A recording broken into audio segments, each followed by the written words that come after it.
Welcome back. You are watching Morning Express. On to our next segment, The Way It Is, taking a look at the top stories that have been making headlines rather since last week and on to this week. And the panel joining me to just dissect the major issues in the country. To my extreme left is Mombasa County Senator Hassan Omar and the Secretary General of Wiper Party. Thank you for joining us. Thank you. How was your weekend? Great weekend I had. I actually launched my center called the Renaissance Center.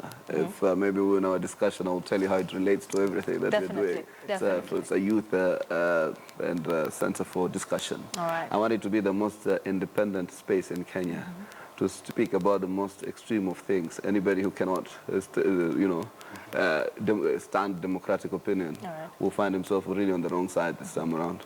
And today, some of the Muslims and Muslims around the world will start their Ramadan today and tomorrow. Yes. So therefore, we also wish the Muslims Ramadan Kareem. Yes, Ramadan Kareem to you and the rest of them. Thank you very much. Yeah. And we have Frank Moi, who is a political analyst. Hi, Frank. Hi, how are you? I'm good. Have you been? I've been well. How was yours? Mine was okay. Been traveling quite a bit the last couple of weeks. So you've been busy. Yeah, up and down a little bit, but spent this weekend just taking a bit of a rest. All right. And I'm glad the week has started. Wow, thank you. Thank you for joining us. A quite eventful week. All right, and once again, we have lawyer Ambrose Weda, who has just helped me go through the papers. Yes.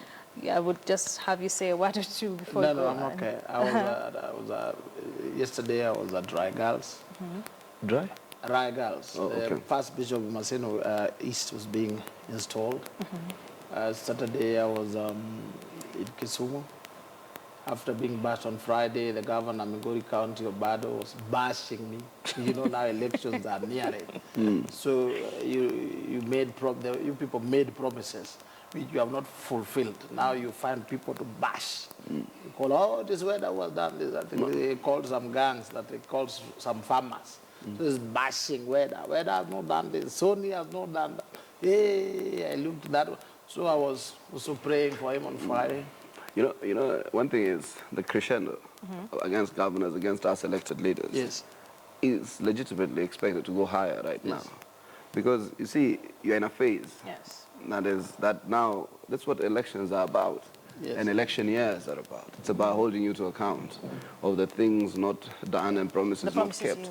All the promises kept, for that matter. So it's a very legitimate thing. So these Kenyans who say, oh, it's because it's politics, are very foolish in that regard. It is supposed to that's how the political cycle globally is about. That's what democracy is about. It's the last year, where it has to ask the hard questions. Moi, my friend was telling me you're the only person outside the Moi family, or he's not sure that you're the Moi in the Moi family who has the name Moi, because we've not had anybody else that name. So that's the situation that we're in right now, and it's very strange for my phone to. So you people look for scapegoats. No, I think it's not about scapegoats. It's about people just not accepting that there is accountability. We should expect more bashing. Bashing. I mean, it's supposed to be. We will bash Uhuru Kenyatta as code. And court governors should expect to be bashed. I find that very, very strange that people who bash others, don't expect themselves to be held to account. I've seen that particularly. You see, you are asking Uhuru Kenyatta to account, and then when we ask you to account, you have an issue about it. It's like the most hypocritical thing I've ever seen.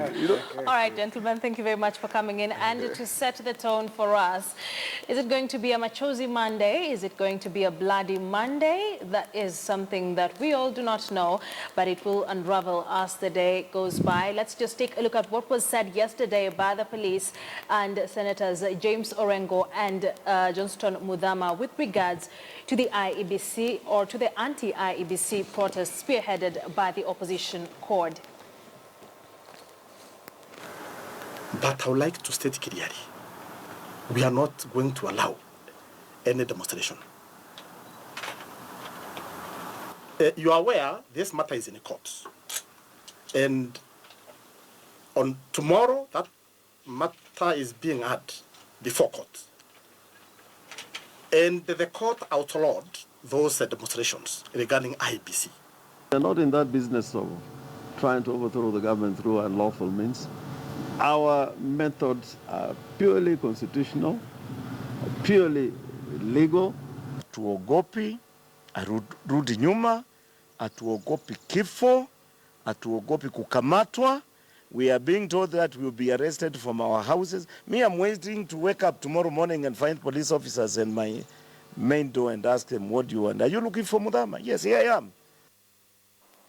Obviously, I will start with Senator Hassan Omar. Are we going to see you and those from your coalition move to the anniversary towers today? First and foremost, I do just not understand why the police stops these demonstrations. I think they are harmless. I think even if they are a constitutional right, and whether they are done in a manner you are happy with or unhappy with, that's the nature of a democracy. It's supposed not to, in fact, it's supposed to unsettle. So I think I find it out of place.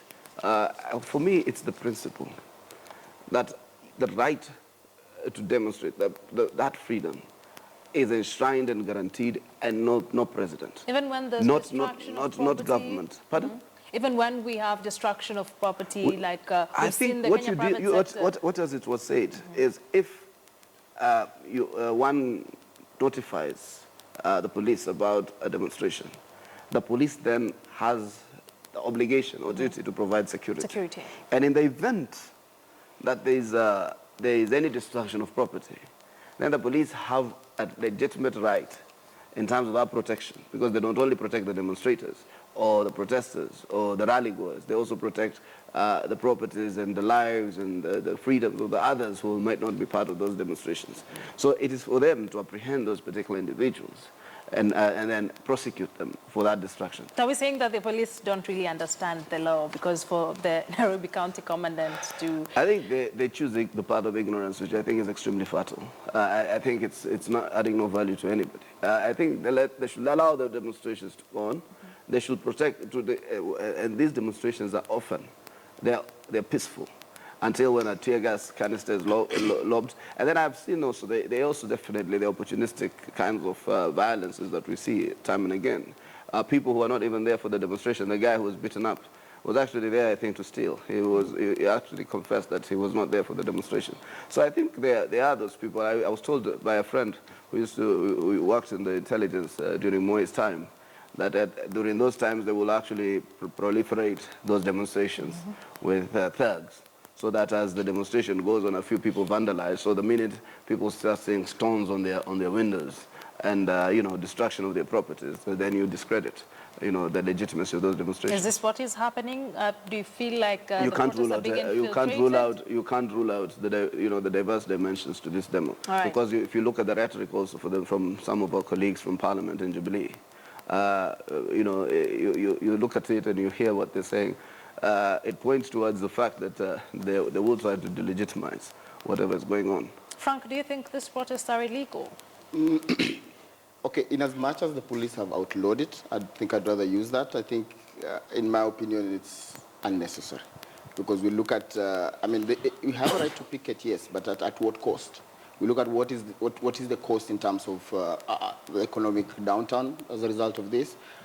Kenya as a country, as an investment destination, how many people are holding back? And I mean, it's a year or so into the election. So what are the repercussions of this? I think it should obviously have been the last resort, but we still have a window. I mean, we still have other avenues to explore. And the more we get into these demonstrations on a regular basis, then even our country as an investment destination comes in doubt. And nobody wants to govern a country, even if for some reason code one day or another takes over government. Would they want to get into a country in economic downturn? So I think it's unnecessary at this point to demonstrate.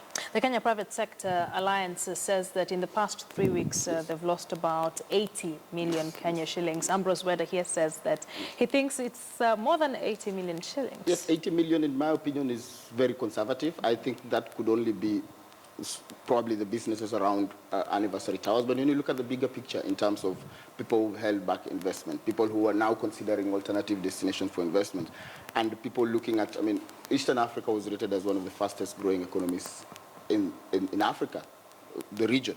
And we have alternatives. Tanzania is coming up strongly, and probably one of the reasons even Uganda gave us for the pipeline deal was uncertainty over security issues. And we don't need to give them further proof than what's happening now. The more we demonstrate, the more we cause this uncertainty, the more people are looking at other alternatives. So for us, we should look at the bigger picture than just the immediate demonstrations. Ambrose, do you think the protest way is the way to go, or, of course, we've had many say that there are other legal alternatives or options that the opposition CORD can explore? Is the protest the best way to go? I think originally, to draw attention to their issue, it was in order to protest. But now this is no longer a protest. This is now a political revolt. CORD has mobilized itself as a political movement, hoping to go all the way to the next elections or all the way to uproot the elected government and then they take over. That's not what they're doing. It's only that the traction is coming, but it's coming slow. So they're clinging to it because it is gaining traction. And it will reach a level where they can declare a 1 million man movement. You see, they have already started by having their own separate government, their own separate celebrations, their own separate things. Yes. They're being distinct. It's a political move. That's how a revolution is created. You start by one person, two persons, 3, 100, 1,000, 1 million. Then they say, now the only thing remaining, let's walk to State House and uproot these people. That is now not within the ambit of the Constitution. That's now political gerrymandering to gain power. And that obviously can always lead to violence, because one side will now see and say, hey, it's about taking over power from the president and not taking over, removing IEBC. You know, so they have already drawn attention. The senator is itching to respond yes, to those they already, if it was a genuine protest, they've already drawn attention. Half of the National Assembly, 166 MPs, have already committed in writing that they are finding a legal solution. Now, the only way out for these commissioners, either they resign themselves voluntarily, or the law says they go through a tribunal. A tribunal is a legal process. But that one, CORD led by Raila Odinga, says, we do not want that. We want President Uhuru and the Deputy President to go there. The Deputy President goes with his horn. Raila, the President goes either with a Nyayo Rungu or something, and then they shout at IBC and there.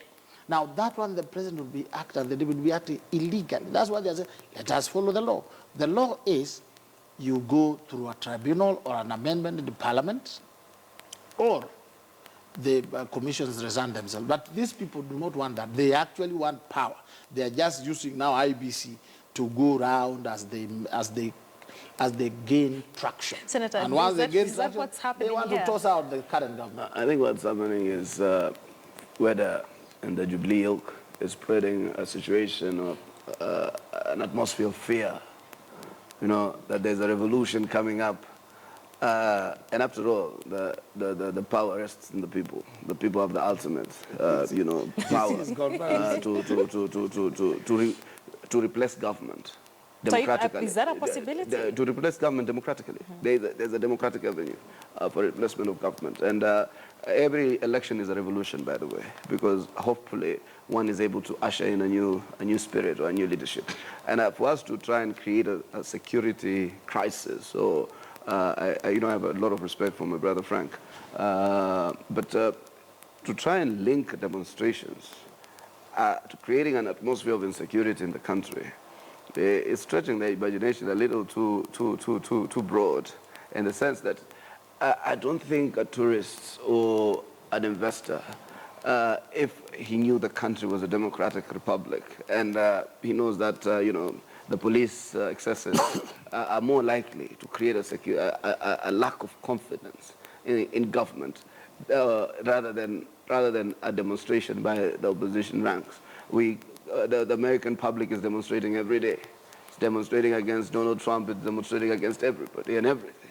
They are occupying Wall Street and occupying every other street. So you come to other democracies, people are demonstrating every other day, and yet investors are still going in, people are still putting in their money. I think maybe it's also the confrontational way in which the media covers these issues, maybe. But I can tell you that a demonstration as a standalone, to be subjected to the preserves and considerations that it is a threat to national security, and then to stretch it to the point where my brother Ambrose Weda is starting to talk about how we are trying to foment a revolution, I think is to create and perpetuate a state of fear. The argument being put forward by Ambrose is that this has ceased to be about the integrity No, but of the officers. Ambrose, It's become political. I want to really appreciate the 166 members. I think they might just be the key. And in fact, they must act in their own volition. They must act in their own motion. And they must act honestly. That is my hope.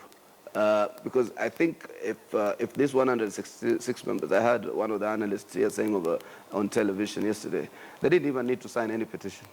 They didn't only to undertake their mandate. I think why there's a petition is, we live in a state of fear in this country.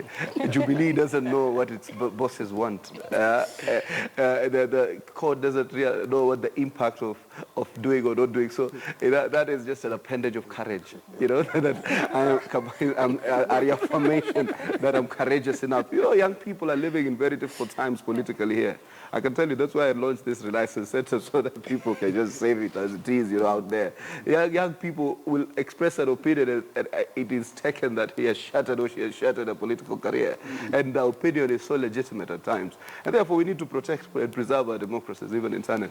So it takes courage. I think some of them were probably caught up in a corner in Parliament where everybody appeared to be signing, and so therefore they reluctantly put in their signatures. I'm telling you, it's a difficult world in there. I know what the young people go through. So that's, for me, it's just a statement of courage, because they are not sure what William Ruto and Uhuru Kenyatta want on one side. They are not sure what the coalition wants on the other side. Some of them might append their signatures, and that might attract the wrath and means that they're not getting re-elected. So it's just, I think, an affirmation of courage. But actually, that's an inherent mandate that they have. And this mandate is not sometimes, courts have held in Commonwealth jurisdictions, that how I exercise my vote in Parliament has nothing, it's not a matter of discipline, it's not a matter of party policy, it's a matter of representation of the people. That is your principal mandate, to represent the people. So I've made it very clear, if you bring for me, let's say, a proposal, CORD appoints two and Jubilee appoints two, it's a no vote for me, and I know a lot of others. We cannot have that type of, clownish, proposals to start and having. You are going to create a perpetual stalemate. So we need to have a process that guarantees an independent commission. I was appointed to a commission. Nobody had doubt that Maina Kiai and our team were not independent then. So that process then of how you get people who can give independence and character to those commissions is very important. Speaking about proposals, we have the issue about the dialogue CORD coalition, the opposition CORD on this hand saying we had discussions and we said that each team would nominate 5 people. The president and his deputy on the other hand saying dialogue, what? No, we didn't have, what is happening here? Who is speaking the truth? Okay. I think I want to interject. I'll get to you. I definitely want to interject in it, and all along I've known Hassan as a Democrat, and we're talking about a matter that is a constitutional matter. And I don't know whether we want to set precedents of solving constitutional matters through picketing, through demonstrations. And I don't think there's any country or any democracy that has developed by bringing down the institutions that were put in place. So if the independence of IEBC, for whatever reason, is in doubt, like we are made to believe by a section of CORD supporters, is that then they have to know to do it the legal way. I mean, there's absolutely no shortcut about it. We need to do things in a decent manner. We need to believe in the sovereignty of Parliament. And that's why 150, 160 legislators have now come, seeking for a level ground. They're very courageous. I mean, and I looked at what they discussed and what they've been talking about. As I say, we are representatives of the people. And as representatives of the people, we have to speak, we have to look at what is of common good to the people. But do they have to wait for after 3 protests before coming out? Well, this is their mandate, I believe. They've been having caucuses. I mean, at this point where they're 150, they said we started far much more less. They think they started about 20, about 13, then grew to 50, and they've been funding this whole process through their own pockets. So, I mean, it's a journey that they have started. A few people started, and people have been coming in. So it's a step in the right direction. And if we're going to go this way, and I saw it was politicians from both sides of the divide, then that is the right way to do it. That it is taking this long, would we be right to go with the senator's theory that this is a courageous step for the few? I mean, in every process, in everything that you want to do, then a process has to start, and you have to build a case, and people have to start looking at. I mean, I'm sorry to say this, but we are a very polarized country at the moment. We have people on either extremes. So to start bringing the people together, people to see reason, people to see sense. And if we do it this way, I think we'll get a resolution faster. I mean, because these demonstrations can run for as long as CORD wants to run it. And as long as Jubilee is saying, the hierarchy is saying that we have to go through the legitimate process, then you can just be sure that we are not making any headway in this. Ambrose, 4 gentlemen sat down, had discussions at State House when the head of South Korea was around. Yes. 2 things came out. There was dialogue. We were meant to propose 5 people and the other part to propose 5 people. The second thing that came out is what dialogue? We did not talk about that. All we talked about was an invitation to the Madaraka Day celebrations. What does this say about the 4 people who sat and discussed or did not about the IEBC? Looking at the dynamics, there was a head of state, people were invited, and you could see Honorable Wetangula and Honorable Raila Odinga were sitting on a totally different table from where the president was sitting. They had their meals and their fill, and you could see they were satisfied and their faces were gleaming with satisfaction. But this thing of the dialogue, you bring 5, you bring 5. One thing which has been said, the Constitution provides that the president can only act in writing and they should not breach the Constitution. Otherwise, they can be removed from office on that ground. So the president coming up saying, I will appoint 5, would actually have been acting totally illegally. It would be thoroughly illegal. For Raila, he doesn't mind setting up the president, setting and say, let's do this. Then he will stand back and say, you see, what you have done is illegal. He would use that again. The way that would be the correct way would have been that Parliament, the President requests Parliament to speed up the reform of IEBC. But that you are nominate 5, I really don't think that in those circumstances would have worked. But I know you can see Raila is, I dare say, is a lord of rallies and propaganda. Can craft very nice, useful propaganda. As the president works, propaganda here, propaganda there. What, if you can see now, Parliament is running to get the legal mechanisms in place. Honorable Raila Odinga is also running to set up a parallel institution, his own celebrations, and he realizes that this is gaining traction, the rallies, the protests. So he's also running. He doesn't want to give it a chance. So this is mind games. Yes, he doesn't want to give even the Parliament a chance. He knows Parliament cannot legislate in a week unless it was like in the 2007 violence. So what his game plan is not even to have a resolution over the IEBC, but to gain traction for either 2007 victory, or if he can get the power today, the better it is. So it's about numbers and the revolution. Senator. And this is where the government seems now to see and say, my brother, we have seen where you are going, that will not be allowed. He actually does want the rule of law. He doesn't want to follow the law. Senator, are we playing mind games here? I mean, whether Honorable Raila or CORD is out of government, you have all the capacity to play the same games, if they are games in the first place. So I think, you know, when you run on an agenda and platform that is truthful, it's very difficult for one to poke holes into it. And I think that's the difficulty the Jubilee government is having on this particular matter. So my view is, let us look closer, narrow down the polarization that Frank talked about. I think we are extremely polarized right now. In fact, for me, we've not moved anywhere. We're actually where we are, or even worse, than 2013. And I was talking to a friend yesterday on my way to the airport. At the airport, when I was coming into Nairobi, he told me, you know, me, I was never going to vote for a certain guy, but sahi mume tutoa turnout, you know. So it's polarizing, and it's digging deep in terms of the fabrics of the country. So it might be easy, rather than continue with the propaganda that Oeda now himself has partaken to very eloquently, that he's talking about. So rather than try to put fear into the Jubilee constituency there that, you know, have a constituency, because you say also you can't underestimate the fact that Jubilee also has millions of followers. So rather than create a big clash, you need to see how to create a common ground, and therefore that becomes the basis. And for me, I think the IEBC, in its own volition, should negotiate their way out of it. Because I think it's a very small price to pay. And put the Electoral Commission, we all say, is free and fair, so that this also averts the potential of a crisis post-2017 election. So I think what happens is there are underlying factors here that necessitates us to become statesmen and stateswomen rather than politicians in this regard.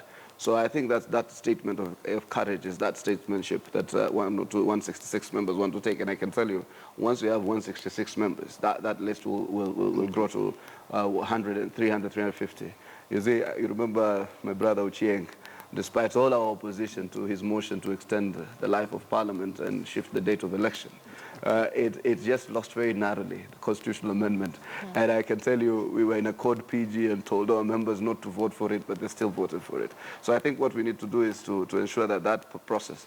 I have seen there's almost some two leaders who have emerged out of it, Ozeng on one side and Kabando on another. If you just watch the dynamics and the body language, I hope that they will take it through and give us a formula. But not a formula that responds to narrow political machinations, but a formula that broadly wants to establish a commission that is independent. And I know my brothers and sisters and colleagues and friends, who are in the IEBC, are willing to take that exit, as long as we give them that transparent and due process as they exit. So were there any talks between the president and his deputy and the two I was in the Senate when I got a news alert that they were meeting. And I remember some people also hit the roof within the coalition. And a friend of mine just whispered to me, by God's good grace, it is not Wetangula and Kalonzo Musyoka. Yeah, so, but because nothing came out of it. If anything, it's a zero sum. And everybody realized then that probably the rush to state house was hasty. So therefore, that's why in Islam, in leadership, in affairs of state, there is a mandatory, it says the element of consultation, وَأَمْرُهُمْ شُورَ بَيْنَهُمْ, consults within the affairs of state. It's an ordination. You must consult. Because you see consultations, it can come to you, and we can come to one another. And you're like, wow, actually that is the best opinion. Because we will have had perspectives at that point in time. The only thing I think it did, and it did very well, was to avert a major fallout, possibly the next day. That was on 1st of June. You see, I think let me clarify this. This was a state function where leaders, visitors come. How come Raila has not gone to previous state functions? Or Wetangula? Let me just finish. A leader has come and has been invited. And because of the feuding, because of the issues, the act that Honorable Raila went to State House now became news, that Raila is in State House, and then open to speculation. Seriously? Otherwise, what is it that when he was invited and told, okay, we hear that you have a separate rally, separate Madaraka Day celebration, we're inviting you to Nakuru, okay? And how comes that part Raila is not emphasizing? I was invited to Nakuru, but I refused. I had my own celebration where I'm the president. And Wetangula is acting deputy president. And we are received, like Uhuru is also receiving. It was actually how many bad. Presidents have visited this country? How many, including... This one, how come... Immediately after the South Korean, when we had the Turkish president. Yeah, how come Raila wasn't invited there? Frank, I think it's important to put after this, let's listen to Frank first. I think it's important to put things into perspective here. Now, there's a visiting head of state of a country that's a technological superpower, and potentially they're looking at, partnership with Kenya in a number of deals. We have hundreds or so of dignitaries invited. It's a luncheon.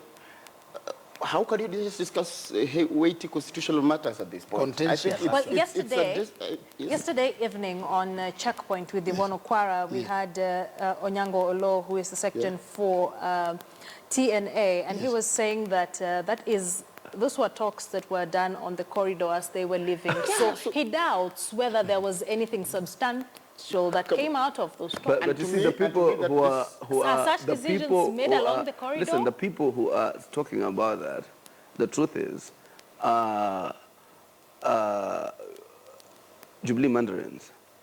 But Honorable Wetangula confirmed that very afternoon he came into the chambers of the Senate and he confirmed that they had a meeting. So it's for you to believe whichever side. Whichever side. I mean, if I have a visiting head of state with delegations of, I saw hundreds of Korean business people and Kenyan business people on one side. I mean, in the midst of all this, if I'm to discuss with you weighty constitutional issues, I mean, matters that have taken a lot of people's attention in this country, I mean, would that be the forum to do it? I mean, as busy as the president's schedule is, if he really wanted court to come and have a negotiation of such weighty matters, then he would have set it on his agenda. So if we meet on such a caucus, and by the way, on the side, I mean, after chit-chat, we tell you, okay, we'll see how to solve this. I think it is a desperate move. You see, for instance, unfortunately, just a minute. For instance, the president himself said, oh, I invited them to Nakuru for the celebrations. But if they choose to do otherwise, hiyo sasa ni shauri yao. In other words, chances that they were discussing, they were talking. Hey, my brother, don't go to Uhuru Park. Come to Nakuru. That's the official one. And Raila said, no, that will go on. But you also nominate some people so that we talk. And the president said, you know, the law says like this, so let's follow the law. Might that have been how the conversation went? I'm not in parliament. I cannot do that. Along the corridors, let me tell you, we are really, you see, that's the whole idea why this thing needed to be thought through. Now it's about who's saying the truth, who's lying. I think what happens is that really one thing, the only outcome for me in terms of what I saw was what Uhuru wanted to achieve, is to avert a fallout when he had two heads of states visiting the country at the same time. And I almost know this young mentality when you've crossed your bridge, you're like, you know, because you wanted to ensure that the next day the South Korean president did not see any particular clash. As we were told, her convoy was to pass by Uhuru Highway, so we were advised by the police not to walk in large numbers because we could pose security threats to that convoy. And then Erdogan came in from Turkey. Therefore, the situation had stabilized, and he exited for, I think, in hardly 48 hours. So then it was all done, and nobody needed anybody anymore. And therefore, you know, you can take a walk. So I think for me, it was supposed to achieve a very short-term goal, and it did. So, and that's why I was saying that some of these decisions, we have a lot of faith in our three principles. But sometimes if we can have a broader consultations.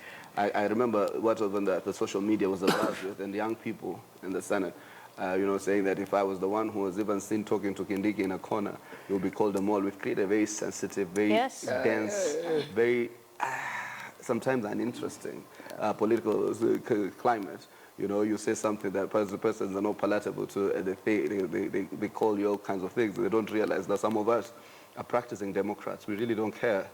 So we respect your views, and once we internalize our views, no matter who it upsets, we say it. That is the way it is. All right. And you know, that's why we are here. So, I want us to finish up on this so that we can talk about the crisis of the highest court of the land. But quickly, let's just finish up. Moving forward, how should the IEBC stalemate be solved or resolved? Frank? I mean, I think the IEBC stalemate calls for leadership at this point. And Senator Omar here says... Which we are not seeing as of now? Which we have not seen until now that we're having a caucus.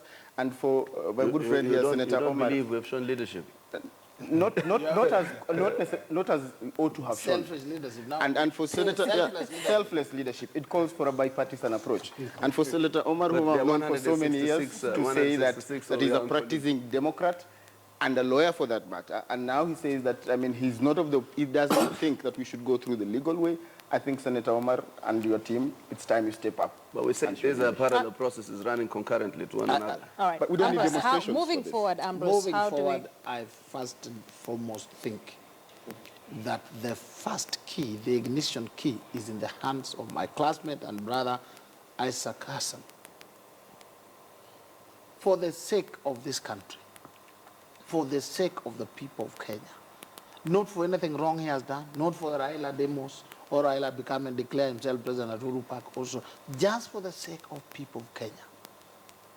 It is him to say it is not worth it. Nobody should shed his blood for me to continue staying in office. Let me quit. He will do that. Even the other commissioners will just quit. All right. And not because he's done anything wrong. The second one, which is in the hands of God, and they don't want to touch it, is for them to draft a petition. And I can draft it for them, a very good one which will succeed. Take it to Parliament. The way it is, the third key then is in the hands of Parliament. They will first track it, and that would come in. And if there's a need for tribunal, it will be formed within 30 to 60 days. We would have been over this with legislation. But because the agenda is something else that Honorable Raila Odinga knows, we are appealing to him. I'm appealing to him. Honorable Raila Odinga, it is not worth the deaths we are seeing. Please stop. Senator, I'll let you have the last word on I think moving forward. Ultimately, Frank, I've said it in this forum because maybe, and that's why Weda has not held that much against me, because he knows ultimately the solution will come from Parliament. Whatever methodology we adopt, because as far as I'm concerned, if you are to take a petition against the IEBC, unless we just do a political kind of situation, the merits, because then the president has to appoint a tribunal, the tribunal has to ascertain to itself to the merits or demerits of the allegations therein. So that process is neither here nor there. Unless we have a political settlement out of it, where we have a transition clause and a proposal and a transition in terms of how we are going to reconstitute the commission, ultimately must come to Parliament. So we must also have it all focused. That's why I'm urging on some of those young people, Agostino Neto, Kabando, Chieng, and the rest of them, to continue with our process. Abdikadir Aden, I saw he even withdrew from the list of 5 on the basis that he wants to give the parliamentary process a chance. So I think that's what we all need to now anchor on. All right. And it's by Parliament is reconvening tomorrow, after recess. So I hope that will be the first matter of urgency that will be taken up, and therefore we have a transition. Because if even the IPPG was ultimately Parliament, any other process is ultimately Parliament. Right. Even the mediation, when Kofi Annan and the rest of the eminent persons panel agreed on some settlement, that amendment, that legal framework had to be adopted in Parliament. All right, all right. Now we have 2 institutions that have their image tainted. We have the IEBC and now the Supreme Court. There is word that the mediation talks spearheaded by the Law Society of Kenya might have failed, and I thank God I have 2 legal minds on the panel. 3. You're not a lawyer? Oh, so it's 2 and an engineer. All right. The Supreme Court crisis. Where do we go from here? How bad is it? Frank, I'll start with you. As an engineer. As an engineer. Okay, I think it's unfortunate that we can come this far, and it's a matter that is so sensitive, especially when we are 1 year into the elections. We don't want to get into another constitutional crisis in terms of the Supreme Court. And I have mentioned this a couple of times before, and I think, again, it comes to a point where people must not be bigger than the state. I looked at the mediation and the outcome of what was happening between LSK and JSC on the other side. And JSC were very clear that we cannot extend anybody's mandate beyond what is provided for in the Constitution. And for the 2 persons of interest here, Rawal says she needs to serve until the 31st of the end of the year. I think she retired with full benefits. And Tunoi, who says his case, his tribunal before, the tribunal that he has now has to be cleared as well. He wants to clear his name as well. I think it would need selflessness again. And I don't think I mean, when you've served to 70 years of age, I mean, you're already a respected statesperson and such a high office, then I think it would need an ultimate sacrifice as well from the two of them. All this is happening at a very crucial time in the country. One, the Chief Justice is expected to retire in about 2 weeks' time, and two, the country is heading towards an electioneering period. Ambrose, is this succession politics for the CJ? I really do not think it is succession politics per se. It is about selfishness on the part of Justice Rawal and Justice Tunoy. Okay, Tunoy, I understand he would like to clear his name. But for the Deputy Chief Justice who the gods just elevated from nowhere, he was never a serious legal mind that you can talk about. He never presented any serious arguments, but because of race and gender and all these things and the new constitution, things just worked for her. Then selfishness crept in. Instead of saying, thank you, Lord Jehovah, for all the good things that have come into my life, in the sunset, when now even the legal practice had gone under, is selfishness. And then they also now say the Chief Justice will retire at this point. Therefore, if he retires, I remain here. So 11 judges of the court, 5 in the High Court, I think 7 in the Court of Appeals, sitting and addressing the whole issues, and then another judge in the Supreme Court who also came in, was not a legal mind, just nominated in Parliament, did some lobbying. Sexual Offences Act, lobbied for a Sexual Offences Act, then lobbied, and then you're in the Supreme Court. You come in and you rubbish everything because they don't look at the wider interests of the country, putting the country into a crisis. So it is not about politics. It's about selfishness, and then people taking advantage of that selfishness to jeopardize the lives of Kenyans. Senator. How they jeopardize this is if the Supreme Court will take almost another 2 years to gain traction. Remember, Raila complained against the Supreme Court bitterly. And now he must be, as he's eating fish next to Lake Victoria, he's clapping and saying, I told you people, these guys. Now they have confirmed. They will take 2 3 years. Any laws, even if Jubilee laws, will not trust the Supreme Court. If Raila lost again, he will not trust the Supreme Court. It is time these people, just the two of them, they just left. I'm also saying, whatever rights they perceive they have, let us look at the interests of Kenyans. We don't have to bring back Saitoti to preach to them that the nation is more bigger than an individual. They need just to quit. Senator, with both the IEBC and the Supreme Court having their images tainted as that, the confidence in these two institutions are very low, and the country is heading into an electionary period. Where does this put us as a country? But for the Supreme Court, I think the effect that it could affect the entire judiciary is eminent. It's real. And you know,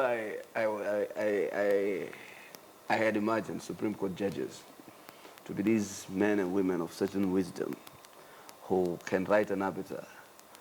And when you read it, it's like language with flair and law, not a bickering group but of... if you read it, yes, you are convinced until you read the other one.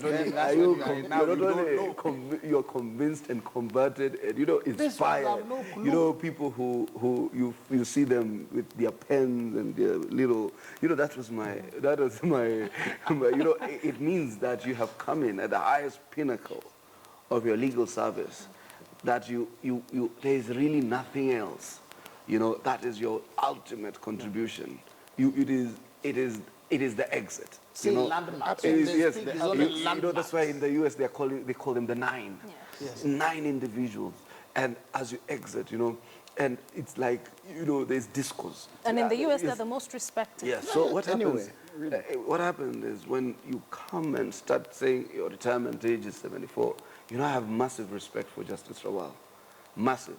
In fact, the fact that she comes from a minority Indian community, rose to almost the pinnacle of Kenya's judiciary, served her term.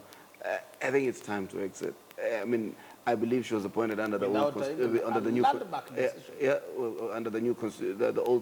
new constitution as the DCJ, a position that didn't even exist. So it's time to exit. So I think the Supreme Court, in its own making, has battered its image left, right, center, and I hope. In fact, Dr. Ili Mutunga I don't know. I wish there was a way we could have persuaded him to stay on, because he had wanted to retire a little earlier than his time, so that he does not do so close to the 2017 elections, so that they can get some time for the GSC to run the process, so that a successor can be found in good time, so that the successor in the court settles by the time they get in 2017. A decision informed by good intentions. Look at it. Look, we've gotten. It's coming out in the next 2 weeks. The GSC said they will recruit once he exits. You know, and things of that nature, decisions that one cannot understand. So I think these are some of the areas. So I'm hoping that if the 2 or 3 exodus at this point in time, if let's say Willie Mutunga, the DCJ, and Justice Tunoi exit, it allows us to put an extra fresh faces of about 3. So that means, therefore, we appoint them in a manner that is credible and people have confidence in them, the net effect is likely that it can re-energize and bring back the confidence of the people towards the Supreme Court, the Judiciary. With this In at fact, hand, the way they are going, we may end up tossing all of them out at this rate, because I can see that when Honorable Raila finishes with IEBC, he will be, because he needs something to gain traction, and I see him heading to the Supreme So is this Court. now about the opposition leader? I'm telling you, you will see. I will be back here and tell you, see, I told you. Once he finishes with IEBC, because he declared it 3 years ago, my problems are with IEBC and Supreme Court. Supreme Court has desecrated itself even before the gunfire from Raila faces them. Immediately finishes with IEBC. He is going to face Supreme Court. They may be tossed out, all of them, because now they have lost all the Kenyans, all of them. Frank, do you think this is going to affect the recruitment exercise of the next Chief Justice?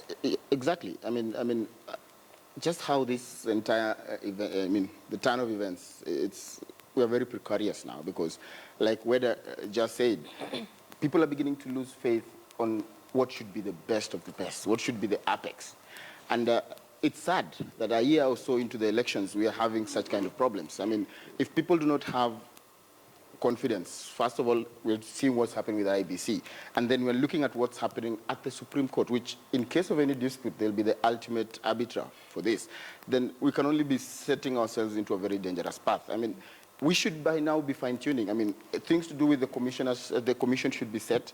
Things to do with the Supreme Court should be set. We should be fine-tuning technology in terms of, are we having the right kind of transmission? Do we have the right kind of biometric voting machine? Do we have everybody registered and quite correctly done so? So because if the fundamental blocks in terms of the IEBC, which we are still talking about personalities instead of systems, and then the arbiter in case of any dispute, are still issues that we're still grappling with a few months into the elections, then we are setting ourselves on a very dangerous path. And it's quite unfortunate.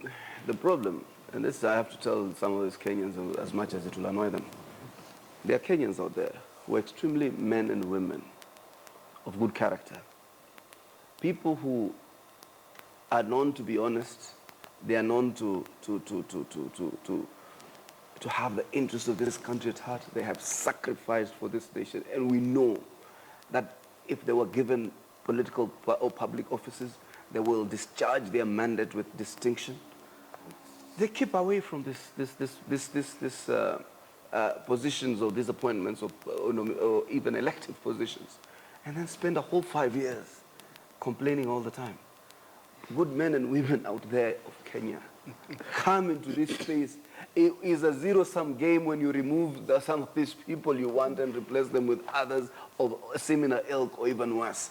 So I think for us, it is also a general appeal out there to have that, to reignite that passion for this country. Right. You know, some of us were advised that you can't continue expanding democratic space and then you let reactionaries and all these people who are corrupt come in. So what's the point of expanding democratic space? You put in a new constitution and put in people who do not believe in the alpha omega of that constitution.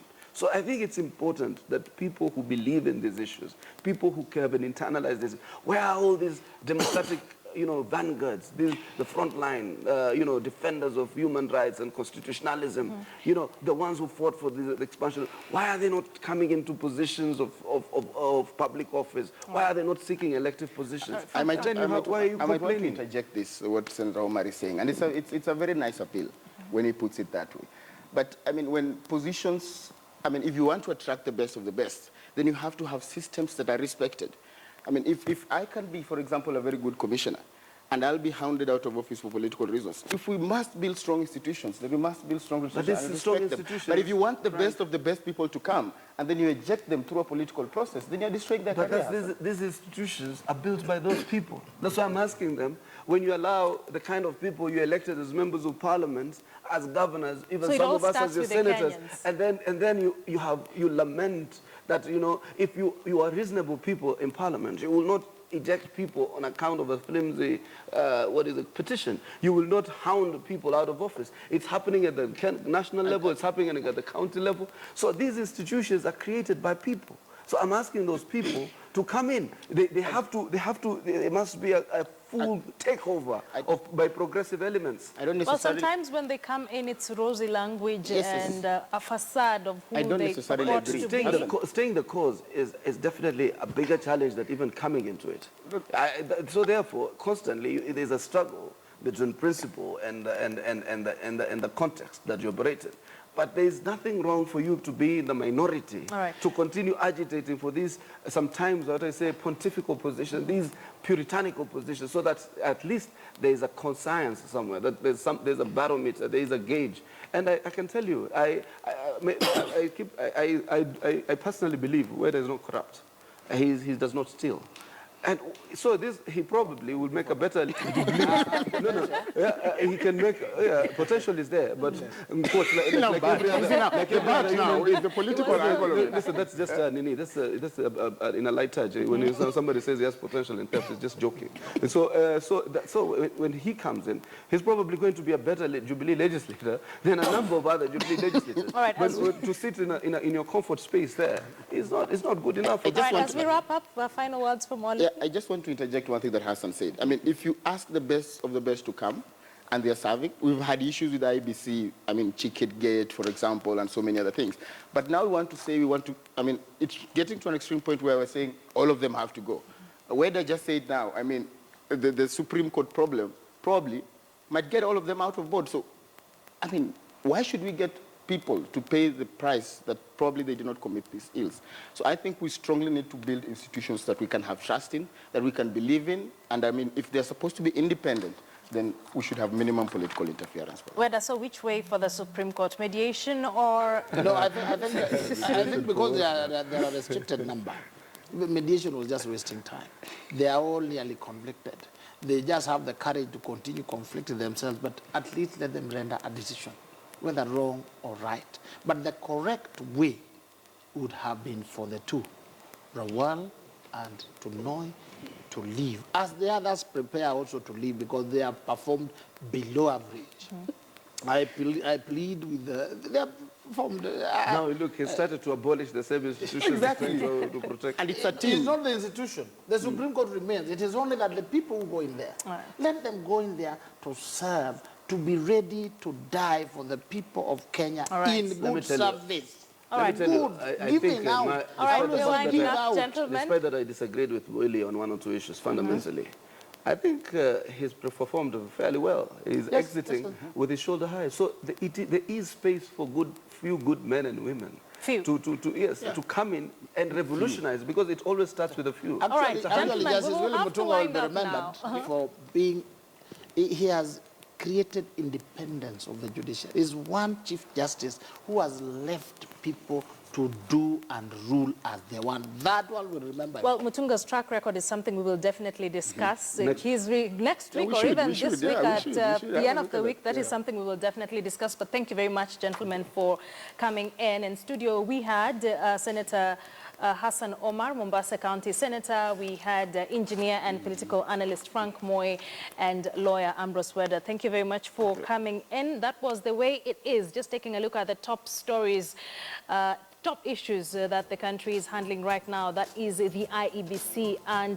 the Supreme Court, and that will definitely feature in our top stories at the top of the hour. Do not go too far.